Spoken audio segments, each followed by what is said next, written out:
বাইরের দিক দিয়ে যেন কারো চলার আওয়াজ পাচ্ছি।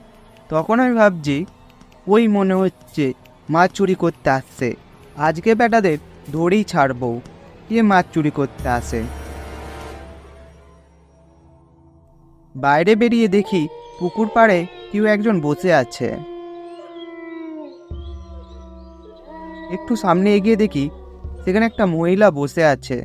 আমি তখন ভাবছি, তাহলে এই মহিলা মাছ চুরি করতে আসে প্রতিদিন রাতে।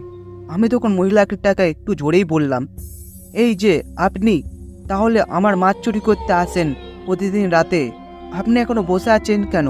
উঠে আসুন এদিকে। কথাটা বলতে বলতেই দেখি মহিলাটা জলের মধ্যে ঝাঁপ দিয়ে দিল। তারপর পরই ঝোড়ো হাওয়া দিতে শুরু করে দিল। জলের মধ্যে দিয়ে একটা ঘূর্ণিঝড় উঠতে শুরু করলো। তার মধ্যে দিয়ে একটা কালো অবয়ব উঠে আসলো। সেই অবয়ব থেকে আস্তে আস্তে তার